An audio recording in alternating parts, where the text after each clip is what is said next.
Beautiful. Good morning, everyone. My name is Ryland Engelhart, and I'm going to be hosting today's Kiss the Ground live podcast. And it's a real honor to be here with you. It's a real honor to be hosting our fifth live podcast. This really got initiated from what's happening with COVID-19 and the pandemic, and just it felt like the thing to do of sharing from our hearts and sharing the view of possibility that Kiss the Ground has been sharing around how we as human beings can be a participant in healing and regenerating our living earth. And so we've just been reaching out to our advisors and people in our community to share their stories and share their heart around what's possible in this moment of transition. And it really, it's a super honor to have Charles Eisenstein on with us today. Really, who he is for me is when I think about and I listen to what my heart is telling me, I then read Charles Eisenstein's books or watch him speak, and it's like an overwhelming flood in my heart of possibility and what I've been thinking in my mind, but haven't been able to articulate so beautifully. And so it's a super honor to be here with you and to share your voice with our audience. And I'm just gonna share a little bit about, again, for those of you that don't know Charles, he's a speaker and writer focusing on themes of civilization, consciousness, money, and human cultural evolution. Charles graduated from Yale University with a degree in mathematics and philosophy. He's the author of the book that inspired today's conversation, which is The More Beautiful World Our Hearts Know Is Possible, Sacred Economics, Ascent of Humanity, and Climate, A New Story. And most recently, he wrote a really beautiful essay on this moment called Coronation, or the Coronation. And so, Charles, thank you. Welcome. Good morning. Hey, Ryland. Let's see. So I wanted to kind of jump back to really this podcast. It's a new thing for me to be hosting a podcast. And, one of the instructions that my mom gave me as a child was share love and information. And the way I've learned throughout my life is really through conversational learning. So, I really want to, from someone who appreciates and admires you and your story and how you're showing up, I'd love to share those that are listening. Really, what was your Noah's Ark moment? In my family, we have a statement that is inspired by Rumi, which is start some big foolish project like Noah. And I would just love to know what was the moment that really had you step down the path that you're on as an author, a philosopher, thinker.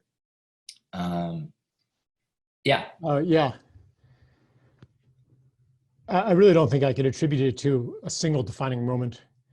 I would just have to pick one moment out of the flow, one of many defining moments. I knew that I had a book that I wanted to write. Eventually it became The Ascent of Humanity. It brewed for many, many years. But I can identify a key moment of crystallization, which was after I had moved back to the United States after having been in Taiwan for a number of years. One reason we moved back is because we were living in Taipei. It was this, gigantic metropolis. Not the best place to raise a kid. I thought I want my kid to be able to run around outdoors, roll around on the lawn, play stickball and tag and capture the flag and soccer with all the other kids, and to roam the neighborhood in a gang of kids like I did when I was a kid, riding bikes, playing hopscotch or whatever. So that wasn't really available in the urban environment of Taipei. So we moved back to the US and found ourselves a nice little neighborhood, kind of a middle class, wasn't an expensive neighborhood, lots of young families, starter homes, and there were not a lot of kids outside. There was a big park, a big, playground, soccer field, baseball field in the middle of the development. And it was almost always abandoned, or empty. It was almost always empty. And I would try to, I would make the kids go outside and play, but there was no one to play with. And it wasn't that there weren't any kids. We saw kids coming in and out of their cars, in and out of the garage door would open and a van full of kids, would drive out and come back again later. There were kids, but no one was playing outside. And I was like, what happened to childhood? Because it wasn't that long ago when you couldn't keep kids indoors, where that was a punishment. Like, you can't go out and play. And now you couldn't get them to go out and play. And the neighbors, like, I tried to make play dates, and one neighbor was like, well, she has homework to do. I mean, she's 6. She has homework to do. Maybe tomorrow, come back on the weekend, It just was not a high priority. Then another house on our circle, the kids were not allowed to play outside their own yard. And, we used to roam all over the place, And so I was really troubled by this. And I began, and it was a crystallizing moment because I realized, I asked, why is this happening? And I contemplated the landscape of the exit ramp, as it's called, the effect of automobiles, the effect of television, the effect of air conditioning, and just went down that rabbit hole.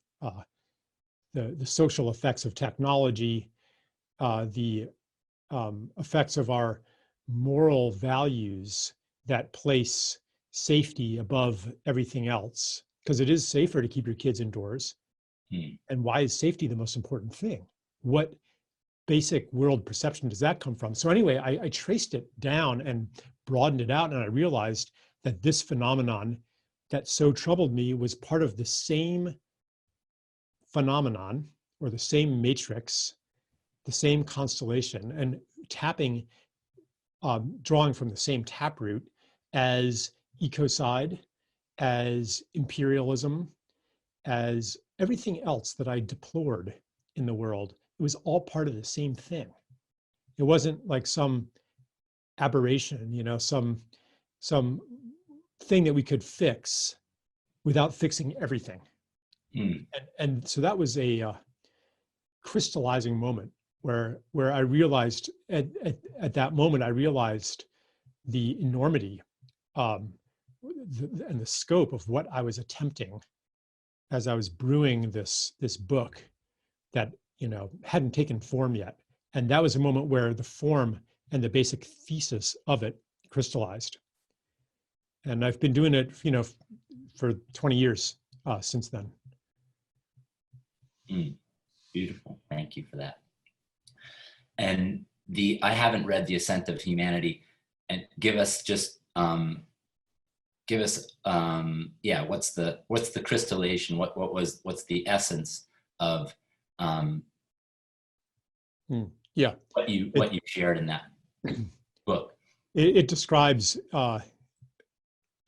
this, what I call the story of separation, the separate self, the perception of a separate self in a world of other, and describes how basically the entire edifice of civilization is built on that conception and experience of the self, from money to medicine to education, politics, technology, science, everything drawing from this story, and describing then how it births its own demise, how it gives rise to the very crises that propel us out of that story into a space between stories, and then into a new story, which in that book I called Reunion, or a world of reunion, where we reconnect with all of the parts of ourselves and the parts of the world and each other that we've separated out and distanced ourselves from.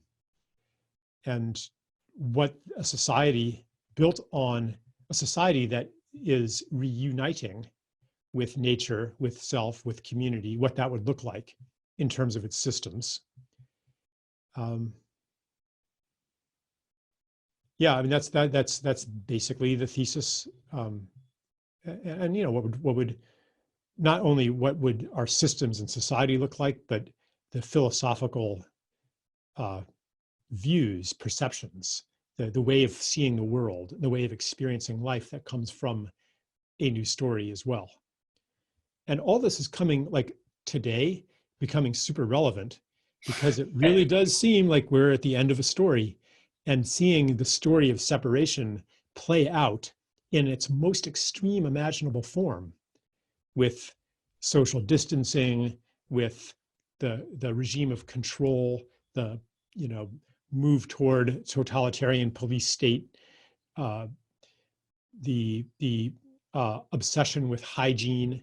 It's all forms of distancing from the microbial world, distancing from each other, trying to control and dominate the wild, the chaos, like the idea that improvement and progress means an improvement and progress in our ability to control ourselves, each other, and the world. Like that's all part of the story of separation. That distances us from participation. Like control is juxtaposed with participation. And in the work of Kiss the Ground, we're seeing this also, like agriculture is another place where it plays out. Do you just dominate the land, dominate the soil, and use it as a medium for growth, where you control the inputs, control what lives there with pesticides, and chemicals, and then control what comes out of it? And that progress in agriculture means that you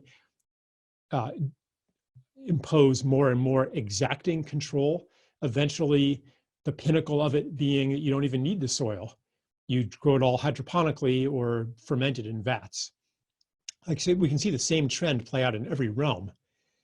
And so right now we're seeing this extreme of separation, which is like, I'm actually, in a way, I wrote that book 20 years ago, and now it's not so much that the crisis will automatically deliver us into a new story and into a world of reunion, but it poses us with a choice. So the COVID-19 crisis, by displaying starkly before our eyes where we are headed, it is asking us, do we actually want to go there?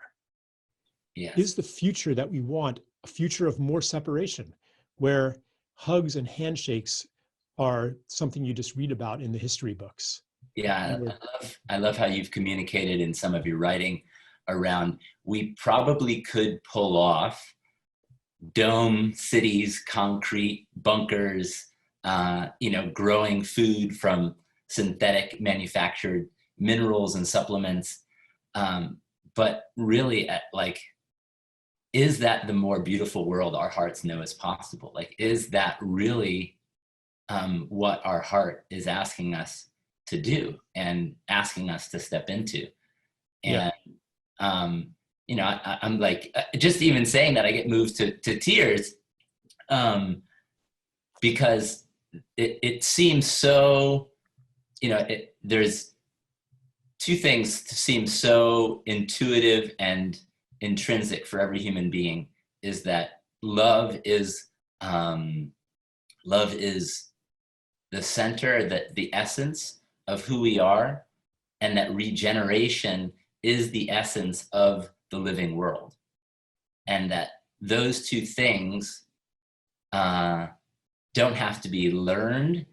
There's truly just a opportunity for us to remember them, which is why it gives me, even though I know it, we're so far from a world living from the design principles of regeneration and and being compelled by the impulse of love, but yet it does still seem we're on the edge of it because it's so intuitively who we are. Talk to Yes. me about that. Yeah, I agree that it is a remembering, and that's another reason I use the word reunion. It's a coming back to something that is already there. Yes. Yeah. And, it can be coming back to intimate relationship with the soil and Yes. participation in a process of regeneration. So it's not like we're going to regenerate the land. Yes. It's We're that participating. we recognize the capacity of land to regenerate itself, and we ask, what is our role in that? So it's not about hands off either, Yes. saying, well, humans, we're just bad, so we're going to Yeah. in favor of disappearing. It's a question: how do we participate, and how can we serve one of the futures among which we can choose? And which future is that? What future do we choose? Because like you were saying, like, I think that we could. I don't think that collapse or climate change or COVID is going to rescue us from the direction that we're going. I think it's offering us a choice. That's why I called it the coronation, because a coronation is a ceremony, an initiation into sovereignty. Sovereignty meaning that you are not the unconscious slave or victim of circumstances, not resigned to an inevitability, but that you are exercising choice. And this has a personal dimension, it has a political dimension. We've kind of gone along with a system that doesn't actually serve anyone's interest, not even the 1%, let alone everybody else. But we haven't actually been choosing it. We've been kind of taking it as inevitable, and feeling helpless to alter our course. And maybe now that we are seeing, multi-trillion-dollar stimulus and bailout packages, that 3 months ago everyone would have said we can't possibly afford that. Well, why can we all of a sudden afford it? It's because it's important to us. And so that makes me think, what else could we afford that we have thought we couldn't afford? Yes. Like, can we actually afford to reunite, to regenerate, to go toward the more beautiful world? Are we limited because we couldn't afford it? No, we can afford it. It wouldn't even take that much. I know. Yeah. All we'd have to do is sacrifice the military budget and we would be in paradise. That was one of my questions. You talk about sacrifice. Further expand on why sacrifice is important in the process of creating this more beautiful world that our hearts know is possible. Yeah, sacrifice is inescapable when you're wanting to change. Something of the old has to drop aside, and then something new can be taken on. It's inevitably, you can't hold on to everything and change. So the question then is, what are we ready to let go of? The sacrifice doesn't have to be a gouge out of our flesh, and should not be a gouge out of our flesh. It should be something that maybe has been precious and is no longer precious, and instead is weighing us down. Sometimes, so this crisis, for example, is perhaps showing us that some of the things that we were clinging to or even addicted to aren't actually that necessary.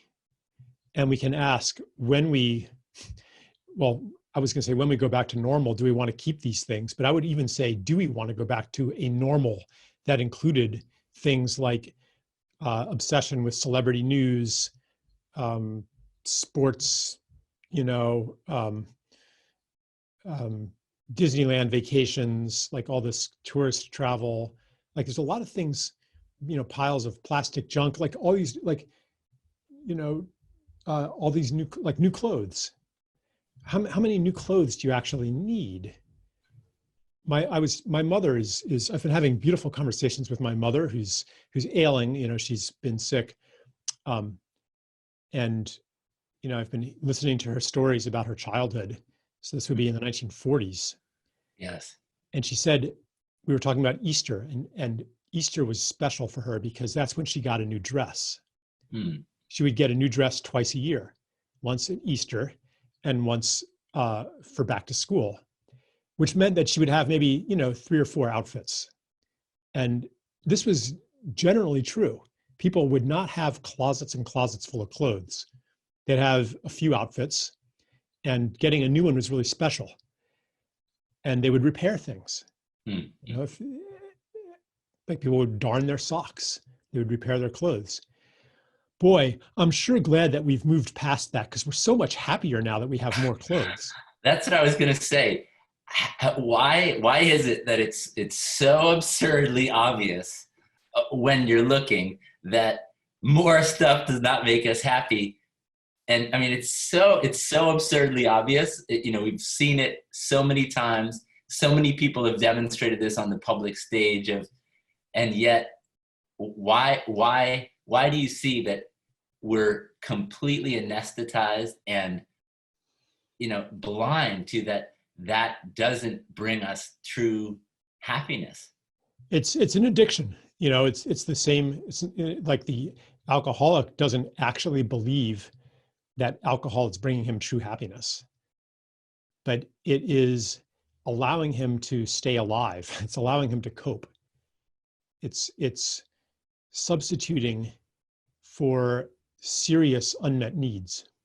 And I believe that our material addictions, they come from a hunger. They come from a pain. They come from authentic needs that are not met by the kind of society that we live in. For example, the need for community, the need for identity, the need for belonging, not really very well met. And so you can go and buy something and give yourself at least some semblance of an identity and some semblance of connection to the material world, some sense of wealth, because I have so much stuff. That's not actually what wealth is. Wealth is the feeling of being at home in the world, of being sovereign, of feeling free to be generous. That's what wealth is. And even so-called wealthy people don't really have that.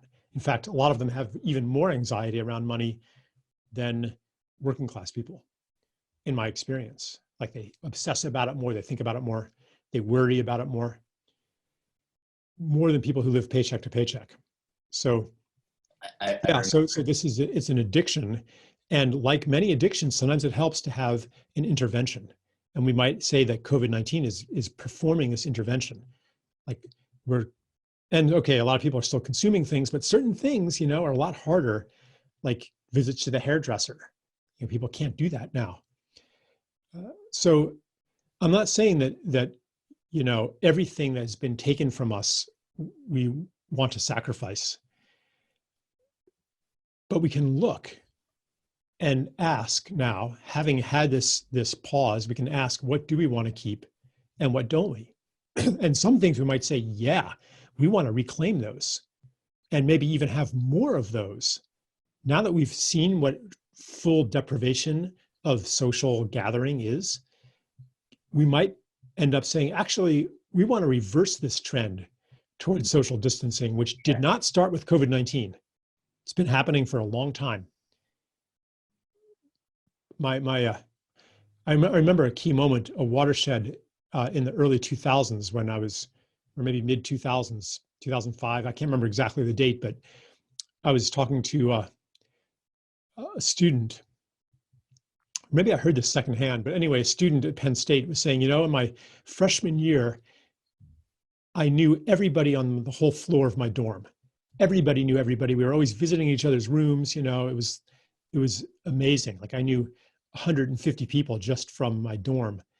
And he said, now as a senior, I'm a RA, a resident assistant in the dorms, and no one knows anyone. because they're always in their room on Facebook all the time. Mm.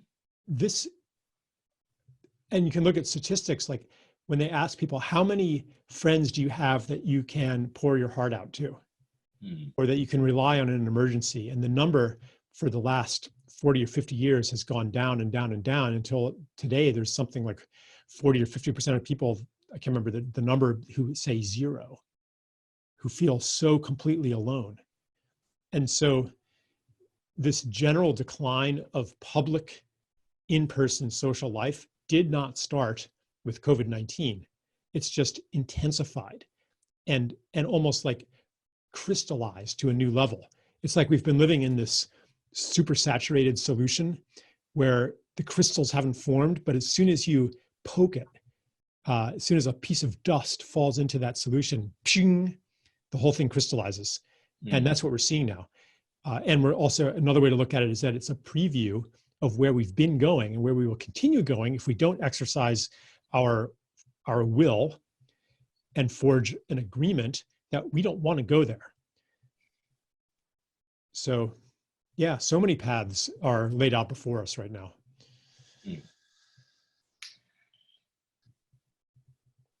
So you speak, one of the things that I've always really loved hearing you share about is this concept of interbeing.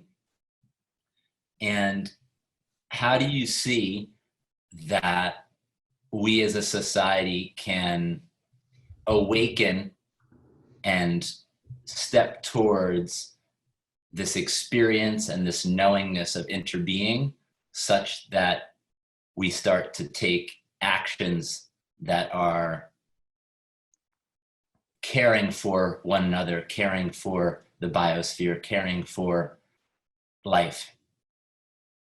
Yeah, interbeing is a term that, as far as I know, was first used by Thich Nhat Hanh, although I wouldn't be surprised if it has an earlier origin because it's such a natural way to describe what I'm talking about. I think in the Ascent of Humanity, I called it interbeingness. But it's basically saying it's a different story of who we are, what a self is, and how the world works.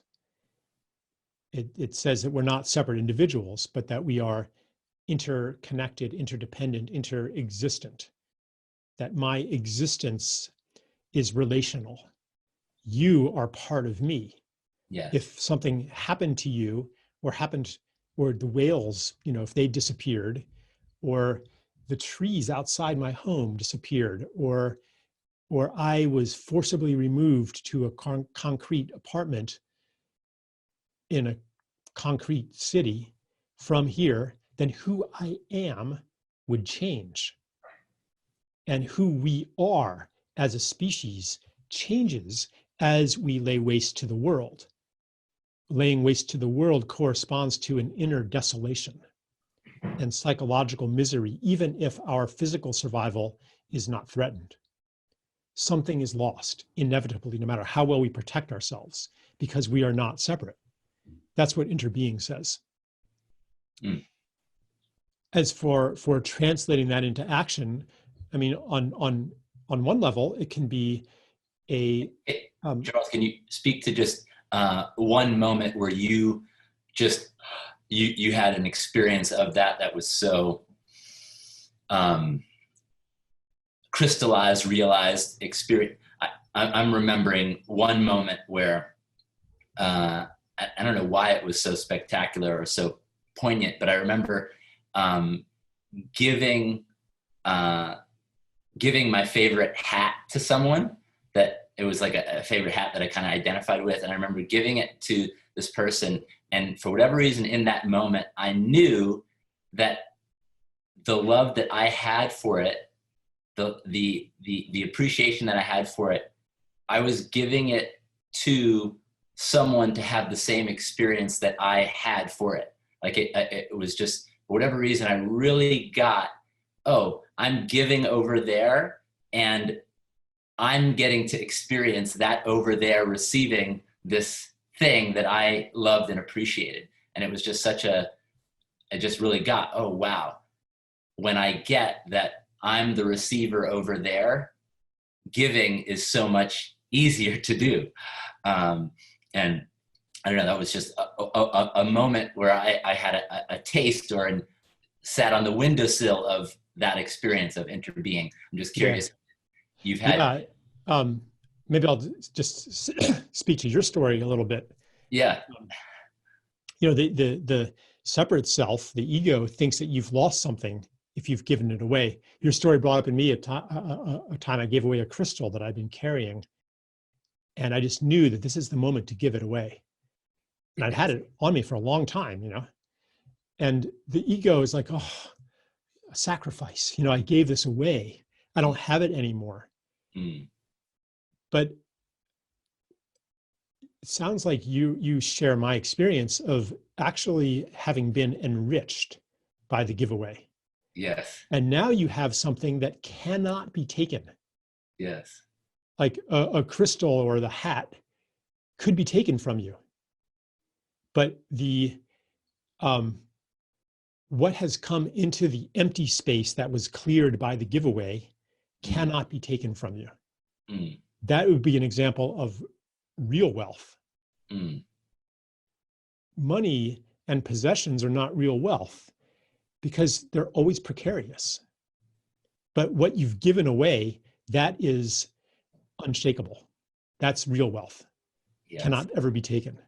And that is a good illustration of interbeing that says it's not, you know, wealth or even possession is not actually, it doesn't actually mean something that is under the control, under the dominion of the separate self.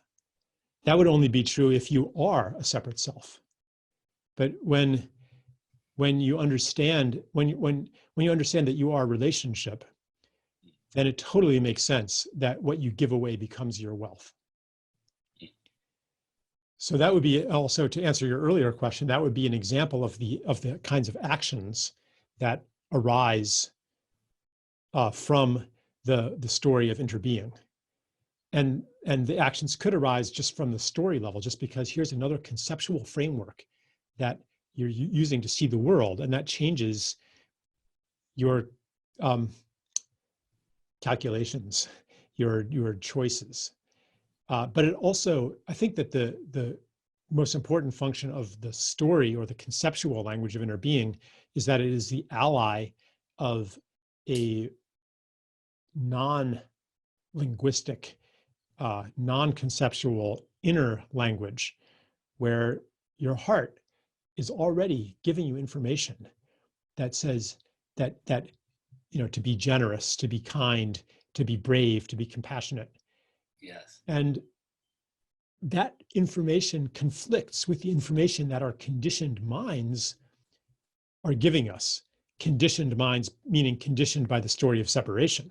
They're like, that's silly, that's useless, that's dangerous, that doesn't make sense. So to have another story available that says, yeah, actually, heart, you're not crazy. This actually does make sense. Heart and mind don't have to be in opposition. This revolution is not that we discard the mind and listen to the heart. It's that we bring heart and mind into unity. That's what the story of interbeing offers us. My son, who's just almost 2 years old, his name is Rumi, which has been a big inspiration in my life, and the words of Rumi.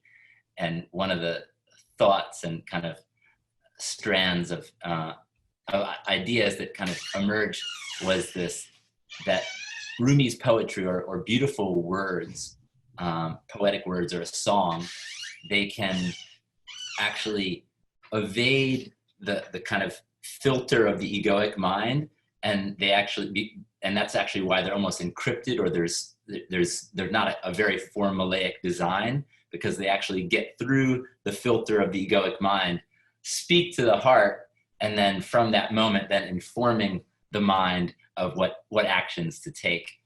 And yeah, it just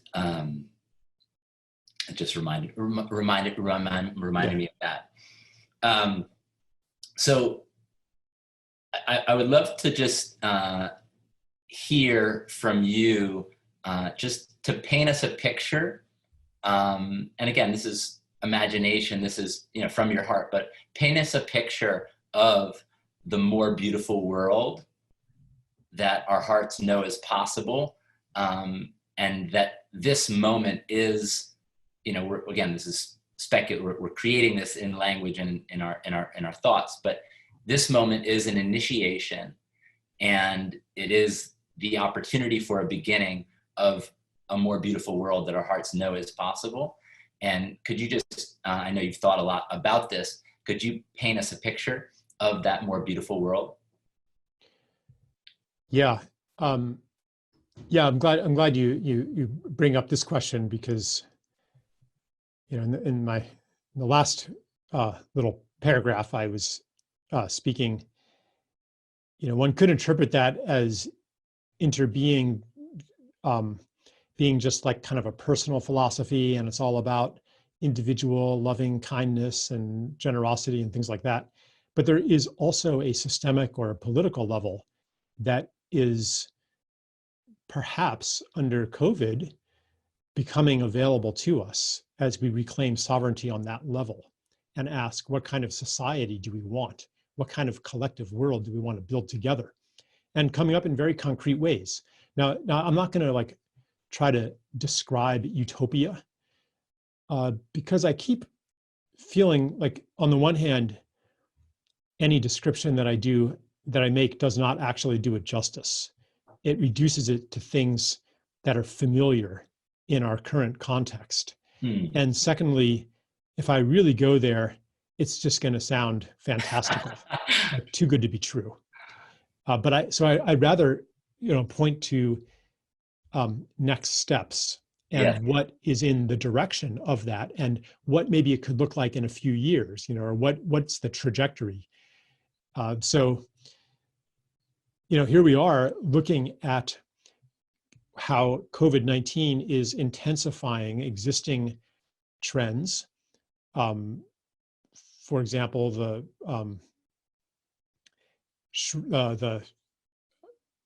shriveling of social liberties, of political civil liberties, the ramping up of police state surveillance, the intensification of the division of the concentration of wealth, like the absolute destruction of small business, the impoverishment of, the latest figure I read is that 500 million people on Earth could be plunged into poverty because of this.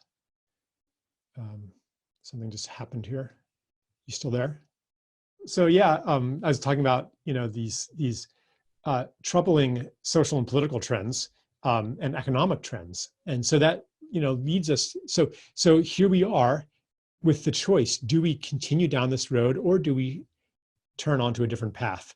And that could take the form economically. It could be like, okay, in 2008 we had a bailout. We bailed out the creditors. We bailed out the banks. We bailed out the corporations and the insurance companies, leaving all of the debt on the books, leaving the people who owed mortgages and student loans and so forth still in debt. And what if this time we have instead a debtor's bailout, where the debts are wiped off the books, where they are canceled, or some portion of them are canceled, or certain debts are canceled? Like I'm not like some form of a debt jubilee. This is just, now to really talk about this would require an entire hour. To go into some of the details and the questions that come up. Like you can't just disappear all debt, because then you're disappearing all savings as well, and destroying the financial system, which would cause tremendous dislocation. So there are ways to do it, though, that don't cause that kind of disruption, but that give people a clean slate, like something like that, that understands. And this is also drawing from the story of Interbeing, that understands that I cannot actually thrive on the backs of other people. Like the whole economic system basically forces millions and millions of people into degrading, tedious, dead-end work. And they have to do it, or destructive work even. And they have to do it because otherwise they don't eat, otherwise they lose their home. So this gets into all kinds of the economic issues that I wrote about in Sacred Economics. But, you can imagine a society where your work is your gift, is your passion, that you don't have to trade off and do something that you're not meant to do just in order to survive. And that this thing you're not meant to do is perpetuating a world destroying machine, but you have to be complicit in it. And you're always in this battle between your heart's longing and your self-interest and survival. Like this is a setup, and that you can imagine a society where we're not pitted against each other in competition. Not that competition is bad, but it's kind of taken over everything. It doesn't have to be that way. So, these would be examples. And I foresee. I'm just even hearing that. I'm hearing like on the timeline of our lifetimes and the timeline of this now moment, in what you're describing around the forgiving or the jubilee around debt. This, even just that simple thing that there was this collective forgiveness. There was this moment when forgiveness became a collective offering, and right, just like that was on our timeline of this moment when there was this great forgiveness of, the burdens that many people, that we're all carrying on some level. Yes, the gateway to a more beautiful world is actually forgiveness. And not just debt forgiveness, but it is a letting go of the pretext for war and violence, and the division of the world into good guys and bad guys, revenge. It is almost unrecognizable to our minds that have been so conditioned to justice equaling punishment. That's why it's hard for me to really describe what I think the world could look like, because it's so alien to everything that we're familiar with. But we can catch little glimpses of it. For example, we can catch glimpses of the future of justice when we look at truth and reconciliation committees, that have happened in South Africa and Rwanda, where the goal isn't to punish anybody. The goal is to bring the truth to the surface and to trust what happens when hidden truths rise into visibility. It's profound. Maybe you've experienced this in your life, when something that you hadn't seen before, all of a sudden you see it and you're like, oh, this changes everything. Imagine the power of that on the political level. I mean, our whole system only operates because the truth is hidden under this matrix of lies. These institutional, it's not even always conscious lying. It's just this institutional deception, especially in the mass media and in politics and in our psychology. That is, it's like this shield from seeing the truths that would allow us even to construct a more beautiful world. Because there's just so much data, so much information that is shut out by our media, by our systems, by our paradigms, by what we think exists and what we think is possible. Everything that we actually need. I mean, you see this even in regenerative agriculture, like the miracles of land healing that are possible. They're just incredible, but they're not, the Department of Agriculture isn't looking at those, even now, but that's starting to change, maybe in part thanks to the work of Kiss the Ground. Like some of these things are entering, are being put on the table. But, you know, even the ones that are, compared to some of like the most innovative, incredible, like radical farmers out there, like what they can create um, in the far reaches of, you know, biodynamics, or the far reaches of Korean natural farming, you know, or, I mean, some of these people are just, you know, they're experimenting with like magnets, you know, and planting by the moon and invoking earth devas. And like, I mean, what the reality that we live in this culture is such a tiny little ghetto compared to what is actually real and possible. And that's another reason why I can't describe the more beautiful world our hearts know is possible, because I'll sound like a raving lunatic.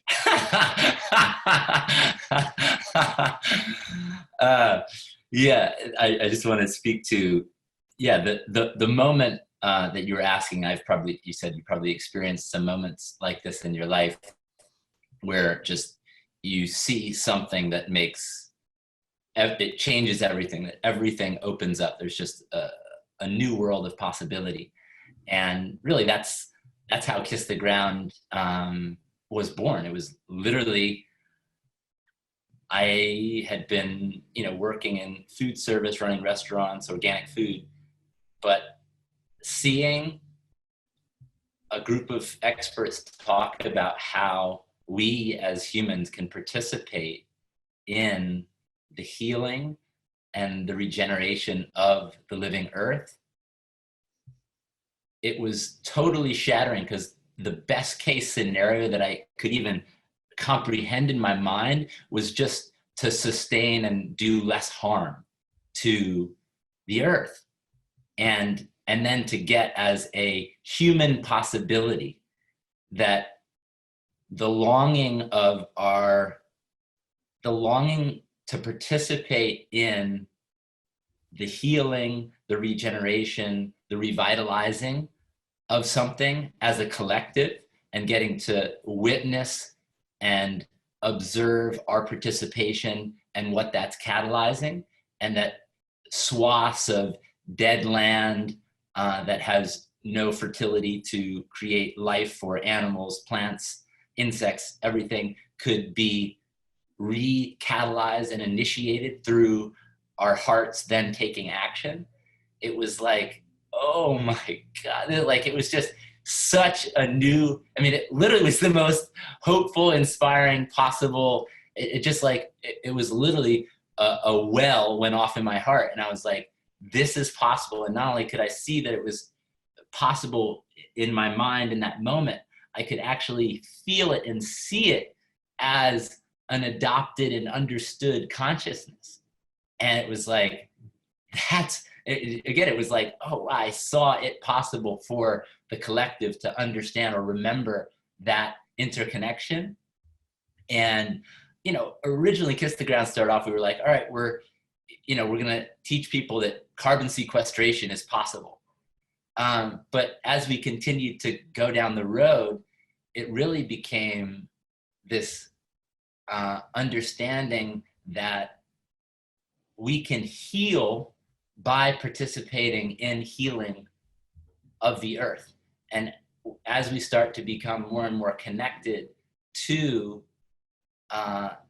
all the layers of the ecology of the system, or the world that we're a part of, and start to be in gratitude and appreciate and notice and contribute to all those layers, not only do we find satisfaction, healing, but it actually can be, you know, this process of things that have been diminished, degraded, you know, destroyed, coming back to life. And that could be the collective legacy and moment on the timeline where human beings got that we could be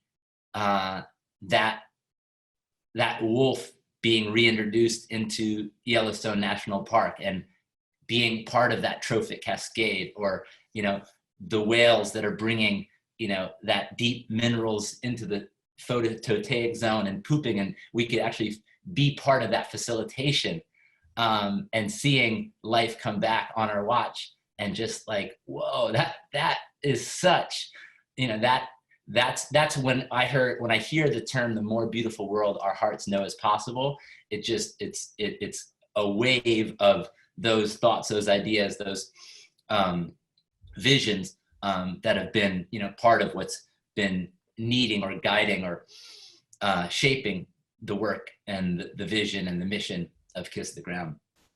Yeah, I mean, that is definitely a big part of, you know, what you said, like life exploding back into profusion, to see the world coming more and more alive around us, and to see how easy that is. I mean, on the one hand, it's almost impossible, because Yeah. it would require such a massive shift of consciousness, such a massive shift in our agreements as a collective, that is so far from what our unconscious agreements have been. So on the one hand, it would take a miracle for such a big change to happen, but technically not at all hard. I mean, It's actually the design of who we are. It is the design of nature. right. All we have to do is stop fighting, in a way, and just to ask, like, how do we participate in this, in the healing of life? And it's not, we don't have to actually sacrifice anything that's truly precious. Hmm. And in fact, we're already sacrificing some of the things that we need to sacrifice, some of the unnecessary labor. But, you know, I think that if we could merely turn, I think it would take about 10% of the population being devoted toward ecosystem repair and regenerative agriculture to completely transform the surface of this earth.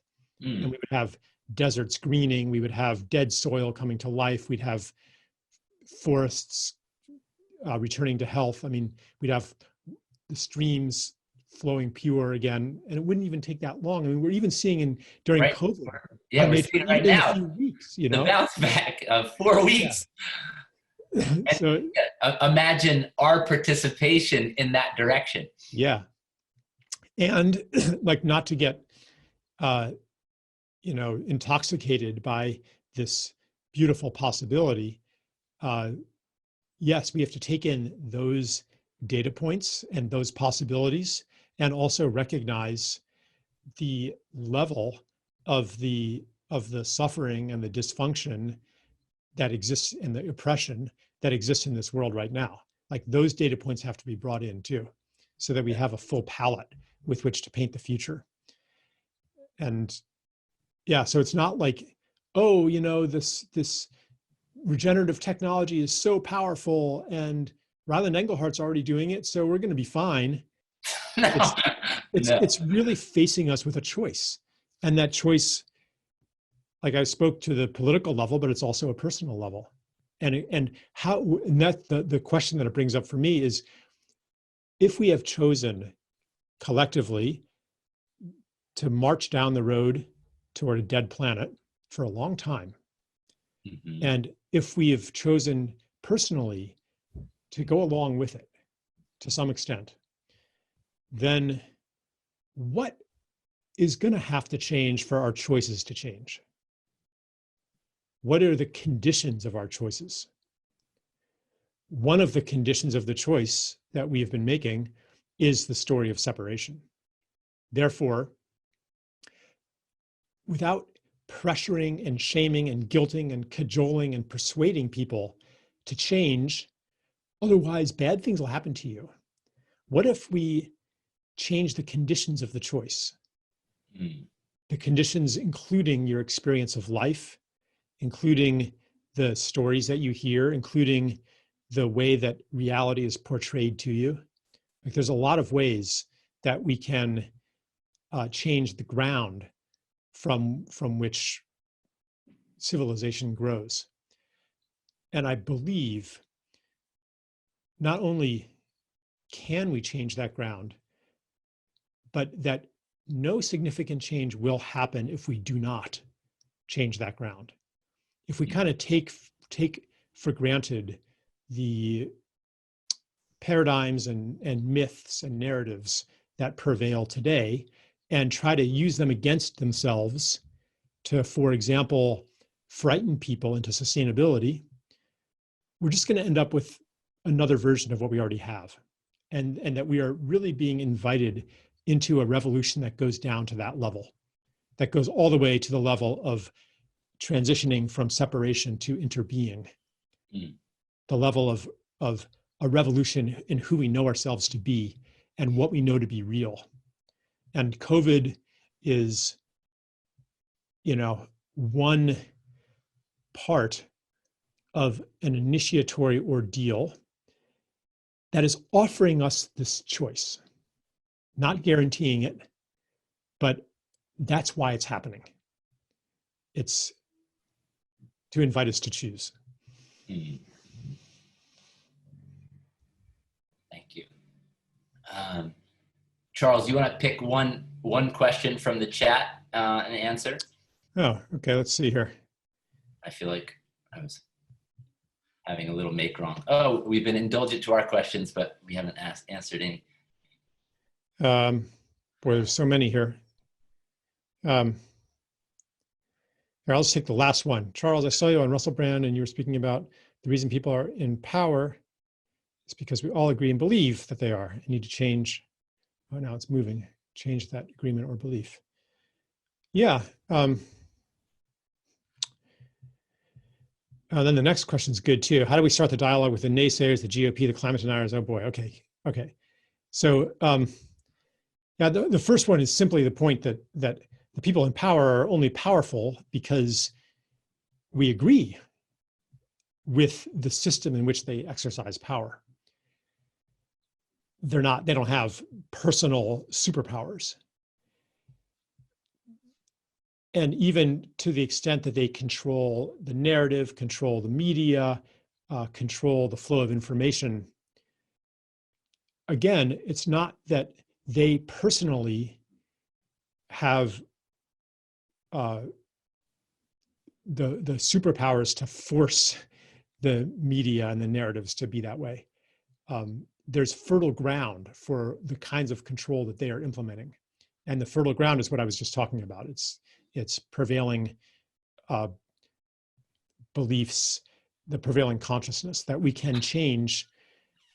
And it may not be rapid, but it could be rapid. So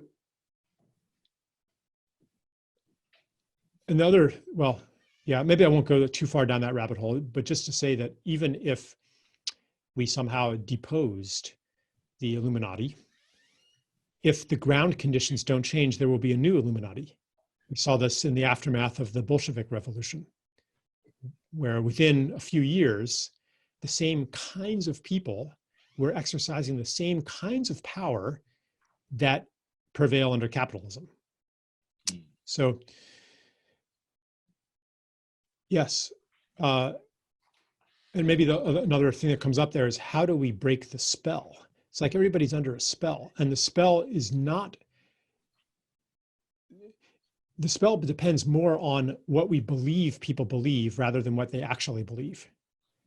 So for example, if everyone is wearing masks, then you're going to think, wow, everybody must believe that wearing masks is important, and I better wear one too, otherwise I'm going to be ostracized.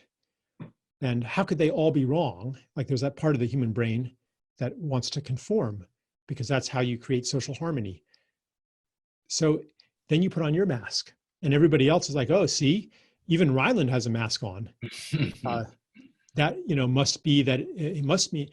And so everybody thinks everybody thinks that everybody thinks that it's important to wear a mask, even if now some people actually do think that, but a lot of people they harbor their doubts.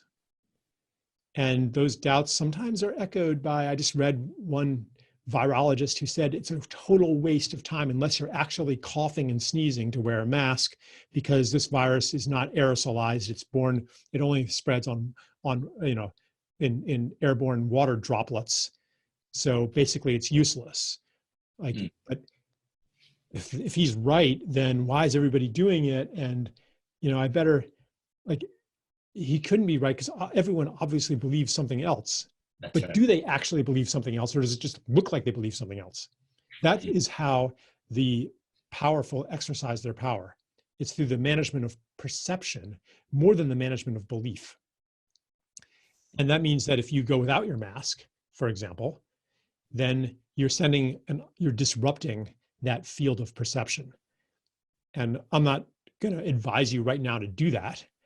But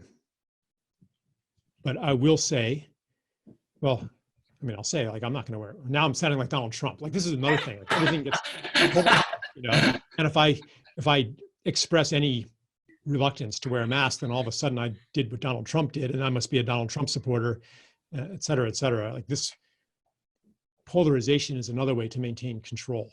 You polarize people around things that are actually not at the root, not the real issue, and they fight each other, and the commotion of that fight prevents anyone from ever even seeing the real issues. Anyway, yes. We're gonna wrap it up. Okay. But yeah, I wanted to go to. Let's see, two more things. What, Charles, personally, what have you? How have you been staying? Grounded in your heart, present in these times of transition, upheaval, shift. Well, you're assuming a lot there, Ryland. They make assholes out of all of us, but I do have lots of assumptions. When I am grounded and in my heart, Yes, yes, it's yes. because of the help that I receive to do that from other people and from that little patch of sky that's right now peeking between the clouds. I can see this little tiny blob of blue. And, you know, sometimes when I'm really clouded over and stormy and dark, through no doing of my own, the sky peeks through at me and reminds me of what's true. So I would say, to answer your question, it's with a little help from my human and non-human friends. Beautiful, thank you. Awesome. So just my last thing that I want to bring up is we have a regenerative. One question is, how can people get involved in living a more regenerative life? And we have an amazing course that we designed for this time for people in quarantine, people locked up, to understand how you can live a more regenerative life and create a regenerative garden, led by an amazing farmer named Farmer Rishi, who's starting that 3-week course today. And so if you're at home and you've been kind of on the edge of, I'd love to connect more with nature, I'd love to learn how to do my first garden, compost, start, putting my energy into nurturing the living world. We have an amazing course that starts today that you could take that on and start leaning in and living into that direction. So just wanted to share that as an offering, as some opening for action for people. And just thank you, Charles, for this inspiring conversation. I felt moments of beauty, joy, fulfillment, and hope, and being seen and seeing you. And so, thank you for this beautiful, beautiful sharing. And thanks for your support and being an advisor to Kiss the Ground. And I really love and appreciate you, and continue to walk the walk that you're walking. Yeah. Thank you, Ryland. It was my pleasure.